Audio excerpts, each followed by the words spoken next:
Cek.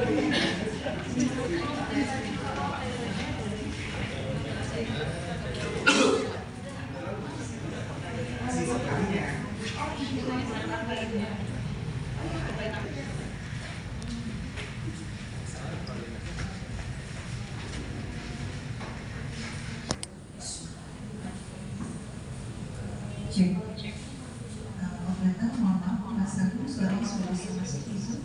Live ya, Zoom.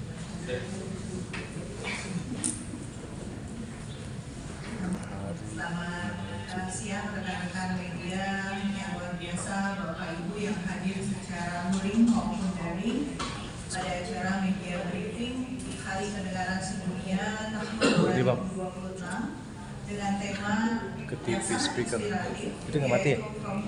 Mati kan? Caring Care for Every Child dan informasi publik yang akan memandu jalannya media briefing pada hari Senin tanggal 2 Maret 2026. Saya berharap kehadiran teman-teman rekan media khususnya bisa membantu menyebarkan terkait dengan edukasi. Awalan kegiatan ini kami silakan kepada Ibu Direktur Penyakit Tidak Menular, Ibu Dr. Siti Nadia Tarmizi MSc untuk bisa dan terkait dengan kebijakan berkaitan dengan urgensi kesehatan pendengaran di tingkat nasional. Kepada Ibu Nadia. Terima kasih Mbak Mina. Assalamualaikum warahmatullahi wabarakatuh. Selamat pagi.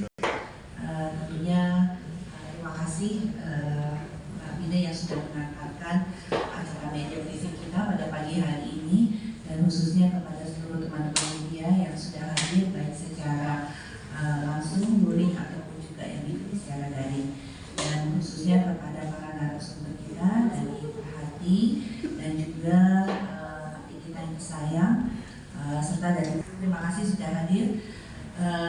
Tentunya pagi hari ini bukan hanya sekedar kita memperingati hari bersama-sama, terutama adalah mengajak masyarakat untuk mengingatkan kembali permasalahan pendengaran yang tentunya kadang-kadang belum menjadi salah satu penyakit yang prioritas ataupun mendapatkan perhatian yang cukup. Tahun ini Hari Pendengaran Sedunia tahun 2026 berjudul From Communities to Classroom, Caring Care for Every Child.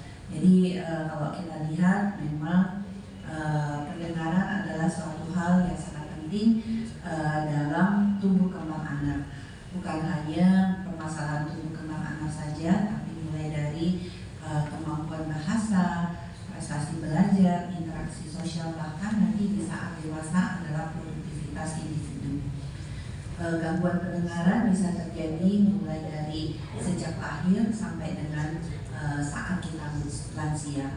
Makanya Bapak Ibu sekalian, di dalam program hasil cepat terbaik dari Bapak Presiden kita, yaitu kita kenal dengan nama Cek Kesehatan Gratis, pemeriksaan pendengaran menjadi salah satu pemeriksaan yang ada mulai dari bayi baru lahir sampai dengan pada lansia. Tantangan terbesar adalah memang kita mengenali permasalahan telinga ataupun permasalahan pendengaran kita ini.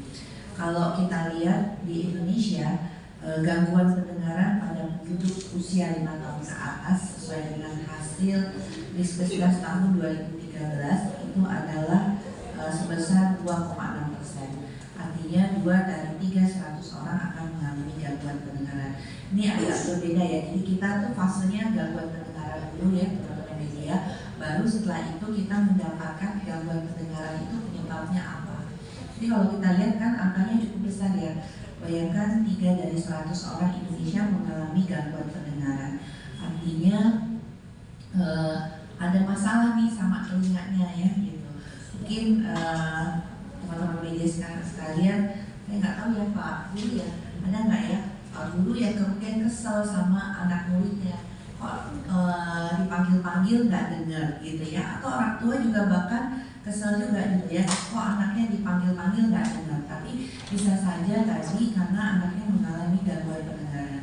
Dan gangguan pendengaran itu bisa gangguan pendengaran yang disebabkan karena kerusakan organ ataupun lainnya, tetapi bisa juga terjadi gangguan pendengaran misalnya karena bukan ada kerusakan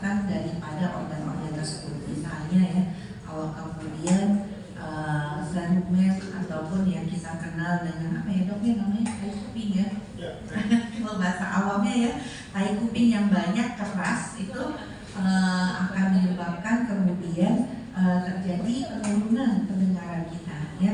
Nah, angka ketulian kita sebenarnya tidak besar, hanya 0,09%. Tapi pada anak-anak penyebab tadi gangguan pendengaran akibat dari tai kuping tadi ya, atau internalnya serumen, kotoran telinga lah ya kalau gitu ya, itu adalah 18,8%. Dan adanya cairan ataupun yang bukan kotoran telinga tadi adalah sebesar, tapi ada sebuah cairan di dalam telinga adalah 2,4%. Sementara tadi di bayi baru lahir juga kita tahu banyak bayi baru lahir mengalami tuli sebesar 0,1 sampai 0,2%. Nah, nanti kita lihat di SKI tahun 2023 ini prevalensi disabilitas, karena kita pasti tahu ya kalau anak dengan kelainan telinga pasti dia akan menyumbang menjadi disabilitas. Pertama tadi ya, kalau kita lihat kemampuan tumbuh kembang ya, tumbuh kembang anak gak akan sempurna kalau anaknya tidak mendengar apa-apa. Bagaimana dia menerjemahkan perintah dari orang tuanya. Kedua adalah kemampuan bahasa. Kemampuan bahasa sangat tergantung dengan pendengaran.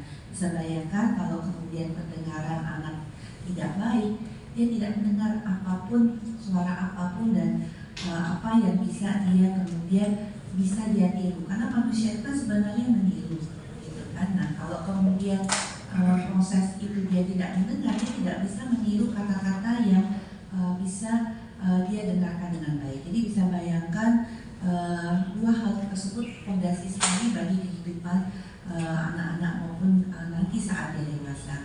Dan yang pasti kalau kemudian terus tumbuh berkembang dewasa, dia akan mengalami gangguan untuk kemudian gangguan terkait prestasi belajarnya, interaksi dengan orang-orang sekitarnya, itu akan menjadi kendala.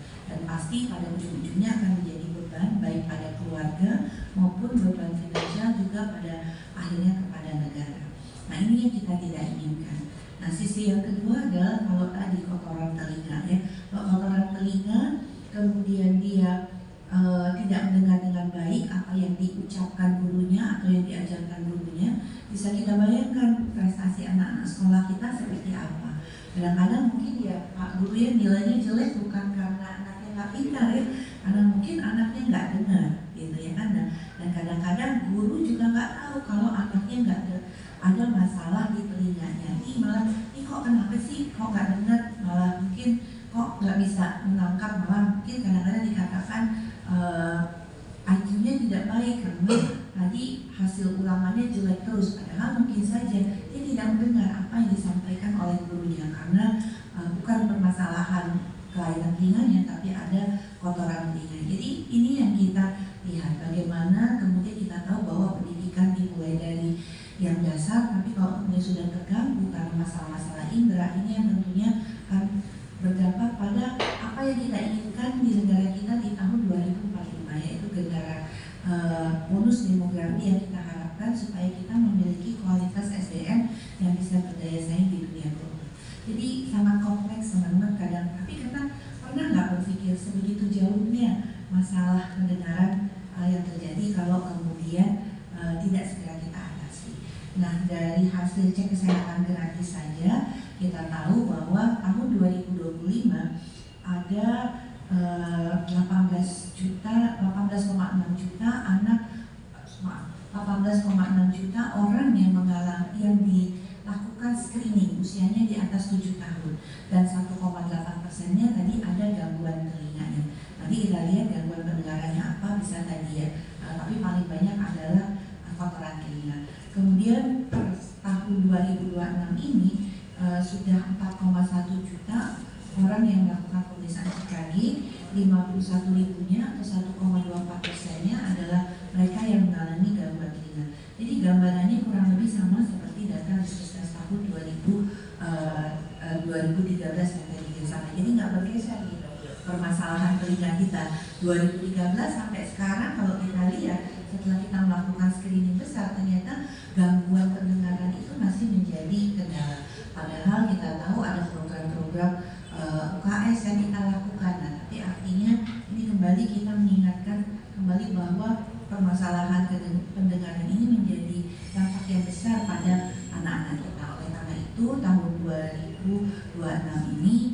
tanggal 3 Maret ya, besok tepatnya adalah peringatan Hari Sedunia, dan ditujukan adalah untuk kepada anak-anak kita. Sehingga tujuan daripada peringatan Hari Pendengaran Sedunia tahun 2026 ini adalah kita penting memberikan kesadaran kepada masyarakat, kemudian bagaimana keamanan mendengarkan ya, atau kita kenal dengan safe listening ya, akibat gangguan pendengaran sebagai dampak daripada bising. Pertanyaan saya buat teman-teman media, kalau kita pakai headphone atau earphone itu gangguan bising apa enggak? Gangguan bising ya, apalagi kalau suaranya keras, kenceng gitu ya kan.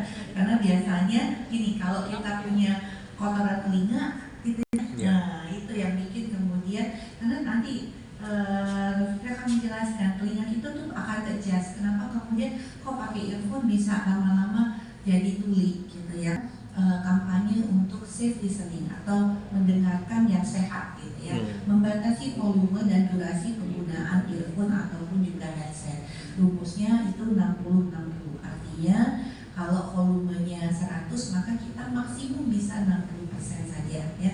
Kadang-kadang kita kenceng-kenceng banget ya, 80%, 90% gitu ya.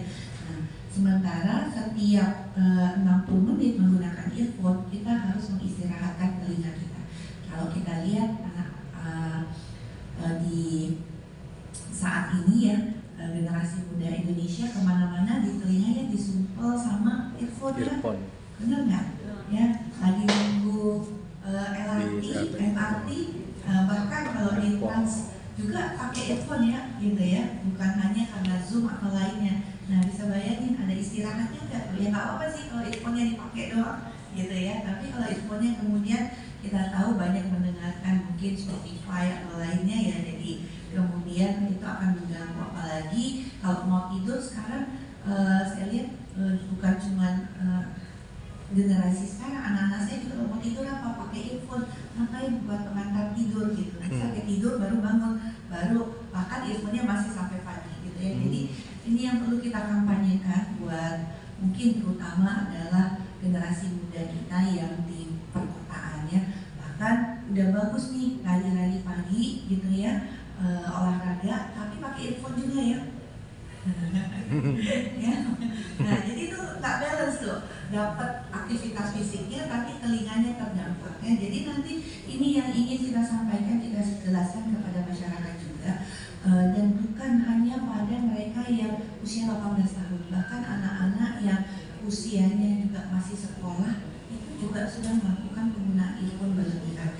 Jadi tadi ada permasalahan pada deteksi dini kita untuk melihat apakah ada serangan ataupun adakah kotoran telinga ataukah ada infeksi telinga. Yang kedua adalah gaya hidup, balik lagi. Jadi gaya hidup untuk menjaga kesehatan telinga kita menjadi penting. Jadi ini yang bisa kami sampaikan.